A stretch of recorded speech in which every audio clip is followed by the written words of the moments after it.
So cute, Nyla. I battle you, and your whole grid lock. Little shit's according to beats. Floppy in, couldn't tell me nothing with a brand new pair. Couldn't get what kept saying, get you trapped on this time. Young niggas ain't home for upstate living fly ringers. We rep the niggas and we love them. Sons, we hug them, they make it home, then we going to the wing. Me down on my hold you fatter. Watch me catch both of these actors. It's ice water throwing hits in the clip. Greetings. And welcome to Out of Noise, where we bring peace to the mic. I'm your host, Stella B, and this is Nat Nye. So welcome. We are doing a series of trending topics, and today we want to talk about what is our love language. Love is always something that it's always something that is going to be what we want to talk about. Always. It's the center of what makes us human. It's a force. It's the strongest force in the universe. That's right. Its opposition is, of course, fear, which is nothing in comparison, but is always pushed as a form of control. But we digress. We want to talk about love languages, and in specific to ourselves. So we are known as a power couple. That's right. And we like that title because as a black couple, as an African couple, we feel like we represent to our community something positive in terms of a representation of love, which often is not associated with the black experience. Unfortunately, love is very much an obscure thing to the black community, and we can break down what I mean by saying such a it's just in the mainstream media we're rarely seen. You can come up with certain examples, black films in the 90s in particular, and you can think of fleeting examples essentially of different examples of that, but it's not the norm. It's not the norm. When you're more time when you're watching films, more time when you're growing up, when you're watching people watching Disney, watching cartoons and such, you weren't seeing representations of black love. Hello, we love you. Yes, we do. So as a great example of that, the very first kiss that was shared on screen, a black and white movie, I believe that came out in the 1930s. I learned that, the first time I learned that was in a Black History Walks presentation. Yeah. And then the second time was from the Black History Studies group when they posted on Instagram to show that first kiss. And that is because Hollywood, they did actually have a remit, also taught on a Black History Walks presentation, probably the same one, where they had these rules and regulations about how black people, African people, were represented on screen, because the power of media, the power of storytelling, specifically through film, which stimulates all parts of the senses. So you've got apart from the smell, and the feel, but you do have your eyes, you're visually watching, you've got the sound, the music emotively can take you on a journey and deliver a story to you very poignantly. And that's why it's so important, representation on screen of African love, or black love, that was killed for so many years. That kind of affected the culture of our black experience. So we are known as a power couple, and we love to have that that title associated with our couples and our union. Not that there's no pressure with it. No, I'm just trying to think as well as you're talking. I can't think. What is it like? Last 5 years, a black film or film that has shown black love. So we've had Black Panther come out, but I can't think who was Black Panther's wife or partner or love. Wasn't it Lupita's character? But they weren't together. That was an example of black love, was it? No. I mean, okay, the photograph that came out the other day with Issa Rae and I can never say his name, Lakeith. Yeah, that was a very beautiful film. And there's a few. There was a very horrible, sad ending to what's the one with Daniel Kaluuya and the other sister, the one where they kill a cop who actually was trying to kill them. Oh yeah. Yeah. And they run away. Yeah, I can't remember the name. That one was very beautifully shot. They love making scenes very beautifully shot. So there's been a few, but it's rare. It's like, those were examples on Netflix, right? They weren't cinema They were in cinema. They were in cinema. Yeah, those two were in cinema. Obviously, we've had a lot of, prevention from people actually making those movies be as big as they can be. And as we learned the other day from, again, Black History Walks. Shout out to Tony Warner. Yeah, there is a lot put into stopping the positive imagery of African people to get to the masses. Reasons being, we don't need to go into that today. We're trying to keep it light. As light as we can. Yeah. So love language. So I believe that's about I know there's some specifics to choose from, and I think. Okay, do you want to start? Do you know the specifics? No. Okay, we're gonna come back. Let me get the specifics. Official website. So. Because why not? Appreciation language. So this is on 5languages.com, basically. Yes. So how would you describe yourself? Am I an adult or a teenager? Sometimes an adult in a relationship. Is it more meaningful to me when I receive a loving note, text, email for no special reason from my loved one, or my partner and I hug? More meaningful. Yeah, so what do you feel? I know, I think I'll say hug. Okay, it's more meaningful to me when I can spend alone time with my partner, just the two of us, or my partner does something practical to help me out. Meaningful. It's a meaningful question. I'm gonna go for. This has to be completely your own. I know. I'm just saying. No influence or anything. Okay, so for me, I'm gonna go for.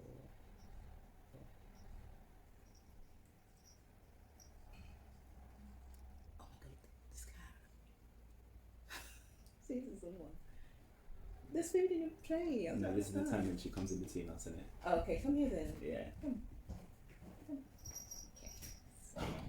It's the time when she gets right here. I'm gonna go there.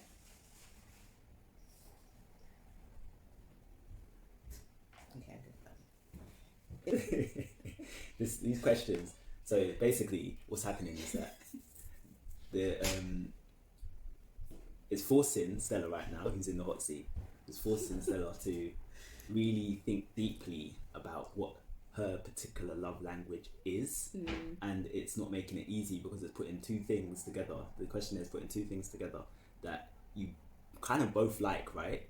But which one touches you more is the real question. Which one touches you more? And this, because you're in the hot seat right now and the camera's on, it might not be exactly, and I'm here as well. Yeah, exactly. Like, all these different factors make it difficult for you to come up with an answer, and they might actually change as well. These are the type of questions that might change depending on how you're feeling in the moment. That's or true. Might change in general depending on how you evolve and grow as a person. That's true. So okay, so it's more meaningful to me when my partner puts their arm around me when we're in public, or my partner surprises me with a gift. I sit close to my partner, or if I'm complimented by my loved one. When I hear praise from my partner, if my partner gives me something that shows they're really thinking about me, or if I get a back scrub and massage from my partner. It's more meaningful to me when my partner reacts positively to something I've accomplished, or my partner does something for me that I know they don't particularly enjoy. It's more meaningful to me when my partner and I kiss frequently, or I sense my partner is showing interest in the things I care about.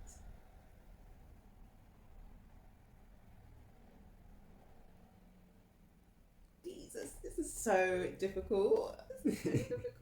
I'd be interested, to know if your answers would be different if I wasn't here. Oh, well, you're never gonna know that. Oh yeah, no, you don't even know. Okay, my partner works on special projects with me that I have to complete, or my partner gives me an exciting gift.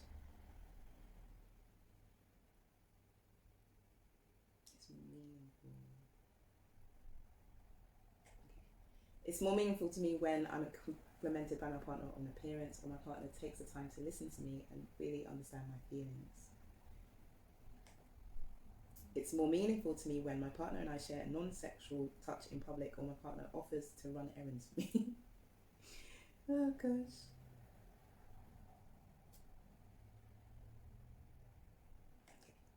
It's more meaningful for me when my partner does a bit more than their normal share of the responsibility we share around the house, work related, etc. Or I get a gift that I know my partner put thought into choosing. More meaningful to me when my partner doesn't check their phone while we're talking, or my partner goes out of their way to do something that relieves pressure on me. A whole holiday, you know, was it meant to say whole day? That must mean holiday. It's spelled whole day, but it must mean holiday. That's a typo. Very bad typo. And it says, I can look forward to a whole holiday because of a gift I anticipate receiving. It's so complex. So wordy. What does that mean? I look forward to a holiday because of a gift I anticipate receiving. Or I hear the words, I appreciate you from my partner. It's such an extreme. Okay, so finally, let's see. So it says, my primary love language is physical touch, allegedly. Interesting. And then second is words of affirmation. And then third is acts of service. Fourth is quality time. But you know what? I think that's influenced the fact that we're constantly together. Yeah. That's got to be why, because it's like we literally don't spend time apart. Hardly. So, and then my last is receiving gifts. My last is, nah, bro, that's wrong. That's inaccurate. So I love receiving gifts. Based upon this, physical touch, words of affirmation, acts of service, quality time, and receiving gifts, which would you, those are the 5 love languages. For you, seeing as you've gone through the test, yeah. What do you feel is most, if you were to rearrange this, actually, first of all, do you think it's accurate? Because it's out of the 5, right? This is saying that based upon your answers, this is what it is. But what do you think? I think receiving gifts should be higher up. So where would you replace receiving gifts? What would you replace? I think that should be number 3. Acts of service, is quite high. It's number 3, and that feels like wrong. So acts of service should be. But you do a lot for me, and I do appreciate you a lot for all the stuff that you do for me. So I don't know, but that's definitely, it doesn't feel like it's in the wrong place, but I feel like receiving gifts should be higher up. Yeah, so it's not like, so you see, this is not saying what your love language, the one at the bottom, is bad. No, it's just saying, it's saying what is the most priority to you. Yeah, exactly. And I don't so you have all of your options. Yeah. Which out of those, sorry, not all of your options, out of those 5 options, what is the least? Okay, if we go from the bottom, what do you think out of those 5 is your least? If you were to, because it's sacrifice. Basically, those questions are forcing you to sacrifice one. Oh gosh. That's what they're doing. They're forcing you to sacrifice one. Yeah. So it's making it very difficult. It's not making it easy for you. Yeah. So it's like, right, boom. Do you prefer gifts or do you prefer acts of service in this moment? Like, which one do you prefer? It was asking those different types of questions so that they could rank the priority. But what would you say is least priority to you in general? I would say. I'd say, okay, maybe it's correct with, I'd say receiving gifts is actually, correct. Maybe it isn't right. No, yeah. I don't know, because physical touch is very key and important, 100%. Would you say that's number 1 for you? It's the highest by quite a margin, actually. Yeah, it is. I'd say quality time would be it should be the highest. Quality time is the highest for you? Yeah, it should be the highest. Okay, for me, this is what it should be. Quality time together, then physical touch, then receiving gifts. Don't feel bad. Then it's your love language. Then acts of service. Don't want to seem bougie. Then acts of service, and then actually no. Then words of affirmation, then acts of service. Acts of service is last. Yeah. But yeah, they're very good. It's a very good thing. Like, it's a very good selection of things to start looking into. It's very interesting. Now your turn. Well, you've been through the questions now, but it would be good to see which one. Yes. That's what so. Just went through yes. the questions already. Okay, so we've already been through them. Yes. Start the quiz. You are an adult. You're an adult. Look at that Abernay. Time is whizzing by.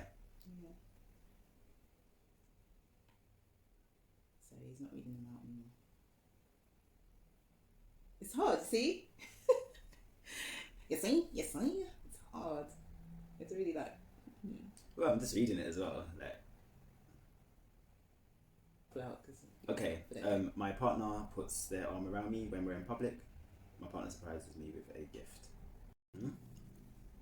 Say that again? Okay, done. Okay, cool. So mine is physical touch, number 1. Oh, with your teeth. Quality time, number 2. Acts of service, number 3. Words of affirmation, number 4. And receiving gifts, number 5. Okay. And I think that's pretty accurate, really. Really? Yeah, that's pretty accurate. So you wouldn't swap anything around? I wouldn't swap anything around. There's a really interesting set of, you know, what do you call these? Demonstrations of love. Well, it's the 5 love languages, right? Yeah, they're interesting selection because it's like through each of these things, which I'm sure stem from, this is like psychology based.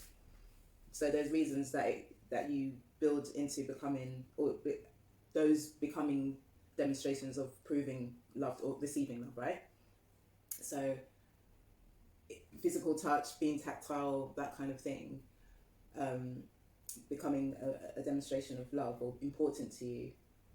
Why would that be? Is obviously going to be in there. And then quality time, yes. We're both people that talk about or understand the need of a parent, or the longing for a parent in terms of quality time. And obviously we learn from our parents our love languages as well. That's where... Yeah, 100%. Yeah, so those are the first demonstrations of that. Receiving love from our parents or not, and observing the love between your parents. Right, exactly. Yeah. The first couple that you'll see. Is your parents, or whatever situation. So the adults within your as you grow up. So they're the demonstration, and even like I remember, I don't know if you had this as well, but yeah, you did, because my wife and kids, remember their love language. It's tactile, extremely tactile, but they use a lot of. That's the other thing. Is like things like humor and. I guess that falls under quality time. No, yeah, actually, that's well, I guess you can, but then everything can fall under quality time. But if you're not, your love language, that's true. Actually, like this is quite basic, really, when you think about it. It's quite basic, because if you're into humor or whatnot, that might one person's quality time might be going into the garden and doing gardening together, whereas another one's quality time could be bust and joke, literally bust and joke. And those couples you see that they literally prank each other. Yeah, and pranking, all that kind of stuff. Yeah. There's some people who are actually like that. So for me, I feel these things is fun, it's cool, but I don't take it that seriously, because a quiz like this, especially a quiz that is long to get through, but it's not actually can't define the complexity of an individual human being, let alone a couple. Yeah. So it's cool, it's fun or whatnot. But your point about humor or whatnot is actually quite key. It is key. Yeah. I mean, or it can be key depending on who you are. Yeah, that's the thing. I think. Your ways of interacting, your ways of engagement. Yeah, exactly. Which would, I guess, fall under quality time. I guess there are couples. There are couples who actually value their alone time and would prefer that over and above being with each other consistently all the time, so that they can, when they do get together, really appreciate those get-togethers, I guess. And then every couple is different. Every set of we're talking about couples, but love languages doesn't only it's not only about, I don't think it's only about, it's not just about love in terms of this, as in the questions were 100% like those questions I would apply to my friends or my brother or my parents. Would you prefer to get a gift from me, brethren? Or no, none of those questions. This is definitely romantic love or Afro-romantic. This is definitely applying for. Okay, you're right. Yeah, you're right. But I was trying to say that those things could be reviewed and discussed in love generally, in terms of physical touches and being tactile, not anything like non-sexual. Non-sexual physical touch, quality time, acts of affirmation. So feeling like appreciated for, or no, feeling appreciated in people telling you well done and stuff like that as a love language. I feel like that definitely is important to me with even outside of our relationship, just generally wanting to know that people appreciate what I've done, the hard work that I've put into a project, or do you know what I mean? It really does make me feel loved when that happens. I guess that's why I want to be in the entertainment business. For them claps. I'm there. In that sense, I'm not like. But it's I do appreciate. But really and truly, I got to do me. So whether whether there's validation from a mass of people or not, I still got to do. My most important thing is that I got to do me. So why have you not been doing the social media stuff, despite whether or not people like it or not? Because the result is what I'm looking for. So if I'm being shadow banned and all of that kind of stuff, I'm not interested. But if my post was hitting 1,000 people and 1,000 people didn't like it, I wouldn't bother that much. But if it's hitting one person, Any news said, if it's one person, then I'm like, what's the point? That's the real reason. What is the point? Why am I putting this out there? But if I get good any publicity is good. Yeah, that's it. Yeah. And like so, for me, when it comes to being an artist, and we're segueing a bit. Yeah. But being an artist, there's a responsibility there. So I do believe that artists are here to challenge certain times. The status quo. Yeah, we're here to challenge the status quo, and being a Pan-African artist at that, the status quo is not going to like a lot of the things that someone like myself it says. So from that perspective, if I have to perform, for example, in front of a mass of people that are not really familiar with Pan-African ideals or actually feel threatened by it, I would love to do that. No, I don't mean in that sense that I need gratification from said audience that, you know, may not agree with my ideals. I don't mean that. I mean, like, I would want the gratification from my parents, from people that do matter to me, or from my community. I would want those kind of like, yes, well done, and, you know, affirmed that, yes, we received your message and it meant this to us. Do you know what I mean? It does. Like, I get what you're saying, like, you do it regard, but I guess for me what it is I really want to know that I've done it to my ultimate, and that, you know, I've pushed myself to get to the point where I penetrated their heart because I executed it that well. That's what I mean. So yes, I agree with you. It's not about sacrificing the message. No, you would never do that. No, you would never do that, which is why you're on the path you are on. But I'm just saying, from my standpoint, I'm ready. You know what I'm saying? I actually don't need it. I don't. If I'm being real honest, I don't need. But it doesn't mean that if it's said to me, I'm like, blah, or whatnot. I take it on. I do appreciate it. Yeah. But there's a difference between appreciation and needing. I don't need to be told I'm great. I already know I'm great. I already know that. Yeah. I don't need to be told I'm a genius. I already know I'm a genius. You know what I'm saying? Yeah. No, and that is great, and that does rub off on me. I do love that. I do love that about you. You know, that kind of strength and will of who you are as a person, that you carry. Obviously, there's ups and downs, and, you know, there's stronger days and stuff. But generally speaking, that is the way you came into the world. It's like, I know I am that Sayo Nathaniel. Sayo. So, quick story. Sayo. How did we get here? Is it personal? Sorry. But I mean, it's in your title. If people want to understand what's it's not in my title anymore. Oh, you've taken it out? Yeah. But remember, we met Sayo. Yeah. You met someone who's actually called Sayo. But when he was a child, he used to say to them, my name's not Nathaniel, it's Sayo, S-I-O. Say it to my parents, say it to all of them. Yeah. And it's like he knew. And, you know, he is from another planet, so the same place that I... Serious B. Yeah. Instead of B, you know what I'm saying? So, yeah, but we digress. So, love language, very interesting psychological analysis of the different things that demonstrate the love, because I guess what that does, being clear about it, is help each person make sure that they keep that in mind when, you know, showing the person said love. So now I know that, let's get back to yours real quick, that, you know, now I know that receiving gifts is the last on the list. That's all right with me, so I don't really have to. No, joking. It is last on the list, but yeah, I think this is like I was saying. For me, I don't take this that seriously. I think it's good to have communications in terms of what you like, though. What is That's your physical?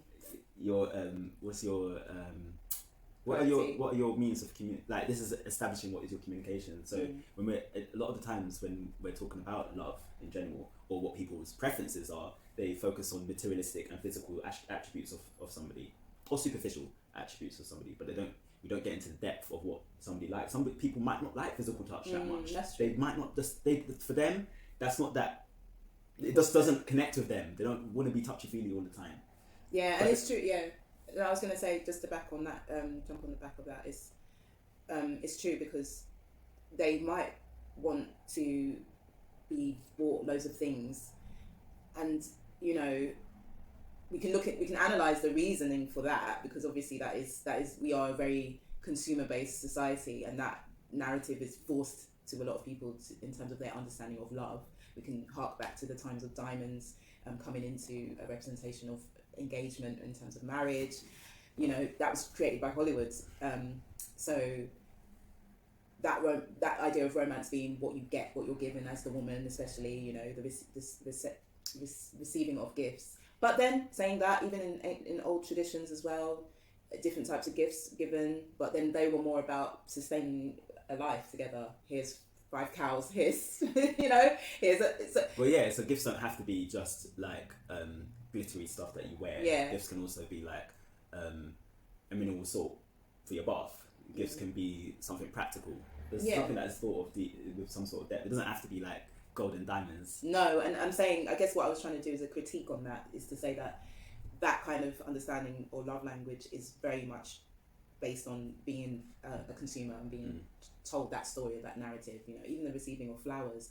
I remember, like, our friend Charlene, she does. Oh no, is it Charlene? Yeah, Charlene would prefer a plant than to be given flowers, because with flowers they die in like a week or so, and it's just sad that, you know, this whole industry of bringing in the flowers is really, really, really bad. Then they die after 5 days anyway. But whereas if you've got a plant, which, you know, I got one for my recent birthday, which I'm trying to save, you can keep that alive, and it can grow and grow and grow and grow with you as you age. It ages as well, you know. So yeah, gifts can be that could be a practical gift. So I guess the point is really, it's like, what is your love language? Because there is no right or wrong. No, there's not. It's not. It's just what connects with you. Yeah. So if physical gifts, and it's not to say that people who receive, you gave a great example just then with Charlene. Like, it's not just oh, that person's then materialistic. That's who they are. Like, not necessarily. No. But they might appreciate that. They might appreciate gift giving more so than physical touch. Yeah, for example. because of who they are. Yeah, they're who they are, how they made up, what they grew up with, of understanding that means you love me. You know, Yeah. oh, you've got me that means you love me, and then you may evolve as well. Yeah, you may change. that's what I So was your thinking. answers might shift and change. Exactly. You may think that you were in love. I thought I was in love before Nat, but I was never in love before Nat. Nat has shown me that I was never in love before Nat. Same. Yeah, it's true. Yeah. It's a whole nother. It's just completely different. Yeah. Yeah. It's a huge. It's just completely. What's the different. word? Cavernous quagmire of a difference between what I thought was love and what I am experiencing with Nat. Is just a whole different level. So, yeah. And in those things, you may even value, like you said, material, because you're seeking love in all those kind of places. Whereas when you're in real love, yeah, it is enough to have that physical touch. It is enough to be in your presence and hear you tell me that you're proud of me and that you love me and stuff like that. Yeah, it's true. Like, your value system is different when you have something really real. And that's not to say that that's just between the way we are. Like, that's not to say, again, I'm just emphasizing that. And this is just a limited version anyway. Yeah. This is very, very limited. But it's not to say that there's a right or wrong. No. Because we have a particular type of connection that we have. Yeah, he just Doesn't looks mean into my that- eyes and that's it. Just because we have that particular type of connection, it doesn't mean that it's the same for everybody, or this is the right way for everybody. It's No, more it's establishing between those individuals. First and foremost, who are you? Because that's a journey in and of itself. yeah, it's a whole thing. Like, outside of being in a couple, who are you and what you bring into a union, like, as an individual. Yeah. And that can make a whole difference to how the journey of your unionship together goes, because we're going to change as we get older, as we, you know, have different experiences together and then separately. you know, that's going to have a dynamic upon how we are with each other. So yeah, it's so deep. Yeah, it's very deep. Feels like we're just popping the surface, but we wanted to keep it light today. No, it's deep. It's deep. We can only go as light as we possibly can. Yeah. Yeah. But we're in a loveless society, I'd say, for the most part, and there's a lot of miseducation about what love actually is. And so when we were earlier in this conversation, we were thinking about, okay, films, because films are important, and a lot of art is influences how we behave. It's not just entertainment. We don't actually compartmentalize. A lot of it has the effects on the subconscious realm, let alone if you grow up in a household and you don't see examples of love in your parents, or you don't see examples of love in your wider family, then these things are going to impact upon you. Then when you do see the examples of love, or when love is actually described and spoken about, it's in very, very narrow form of what it actually is. It's very, very narrow. It's very, very small. And it's also restricted. So narrow and restricted, because there's even less examples of love for your community. There's even less examples of love for your people within, not just your community as in the racial group that you belong in, but also limited examples of love for the actual community that you live in. Yeah, and limited love for your environment, you know, nature, yeah. Like that. Yeah, that disconnect is crazy. Yeah, it's major. Like, inner city living shows you it even more. No one loves, like, when you go out and there's just rubbish strewn everywhere, you go and sit on the bus, it's like people just treat it like a public dustbin. It's such a pet peeve of mine in that nose. Like, it just bugs me so much that people just want to throw their rubbish like on the street. Oh, that the bin person's gonna get it. It's like, yeah, but you should care about your own environment.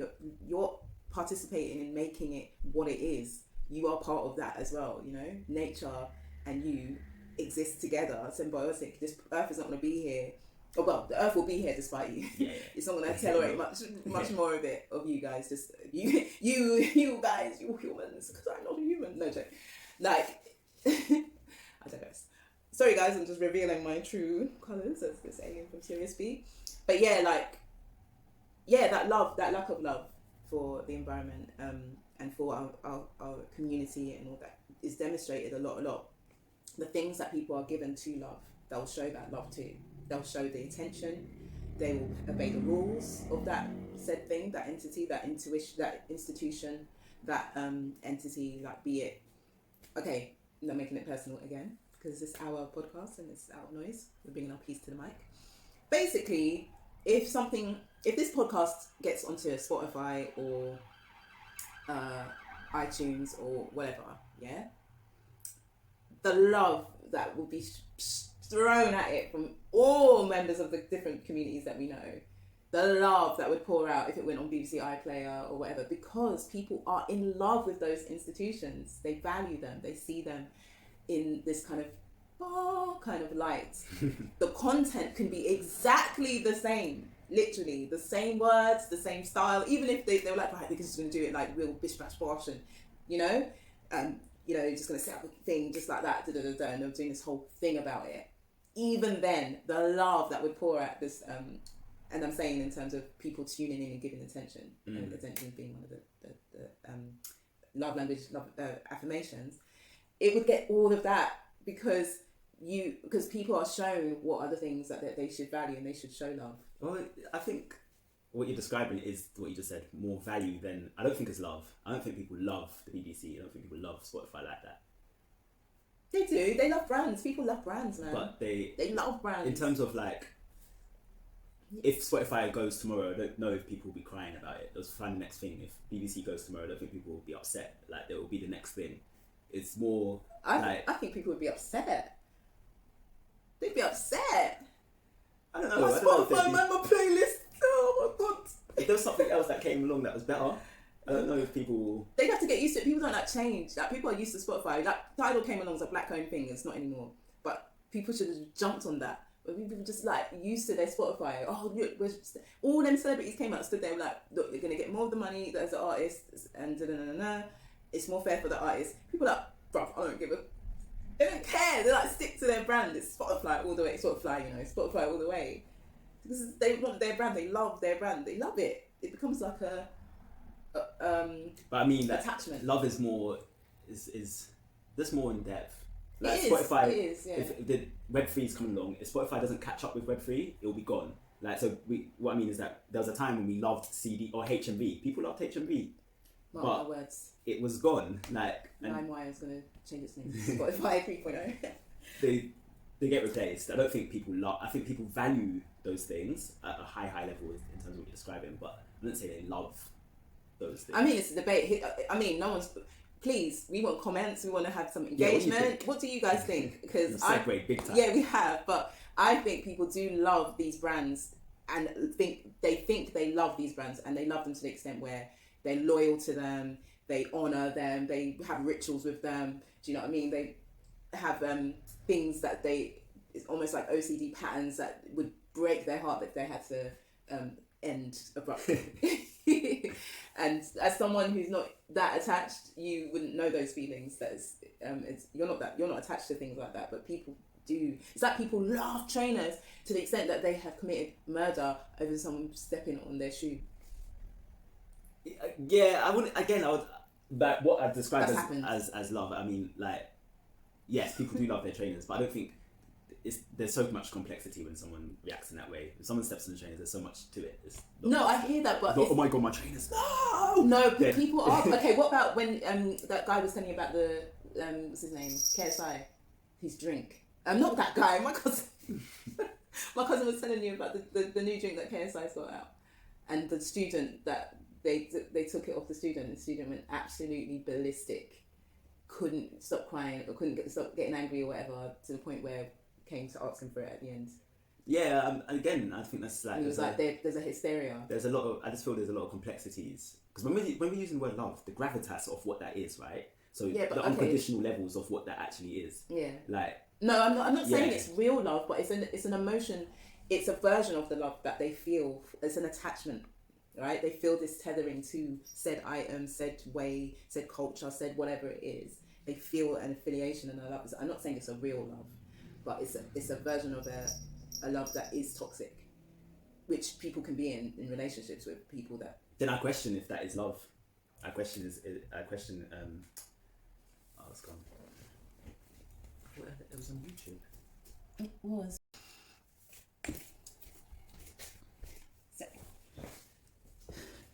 So yeah, we're going to close out now.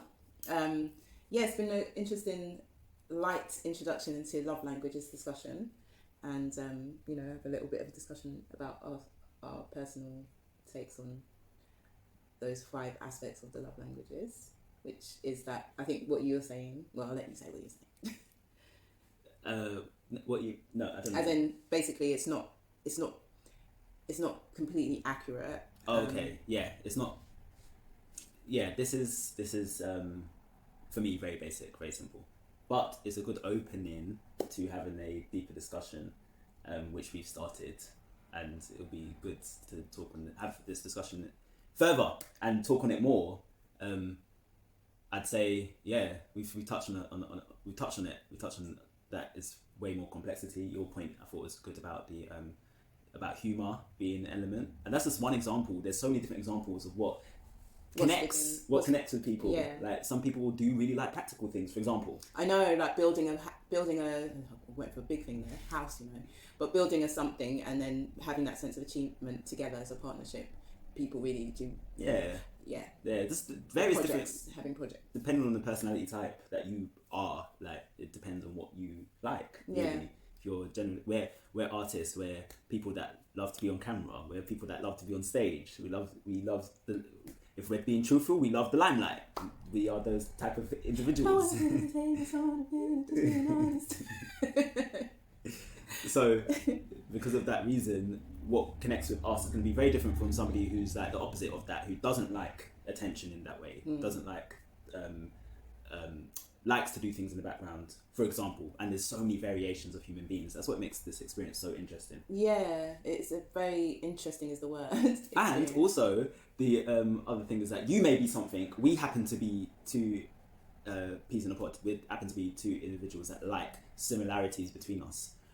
Whereas you might be a certain way. There's examples of somebody who is like loves the limelight, for example, and then connects more with somebody who complete opposite. The complete opposite. Opposites attract. Yeah, like it really depends on who you are. Yeah. Some of our ancestors agree. Yes. So yeah, and on that note, I think we're going to close out now.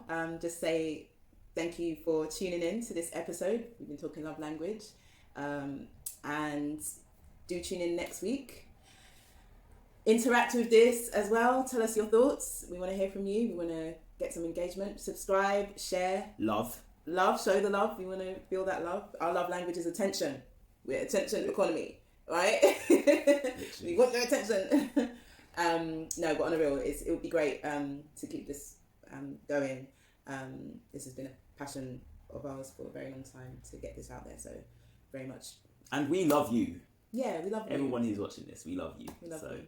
Yeah, do comment, share, and yeah, stay tuned. Stay to tuned the next for one. episodes. And if you're seeing this before Sunday the 23rd, we have an event. Basically, Black History Month UK's first Web3 event, or the Web3's first Black History Month UK. Yeah, it works both ways. Yeah, it's the first that we're connecting the two. No one else has done that before. So if you're free, then yeah, hit us up. Come down. We're going to do it on Sunday from 12 to 5 p.m. Yes, and we'll share the details on this very podcast in the description below. Yes. So love and light. Until next time. Power to the people. Peace. Power to the people. See you next time.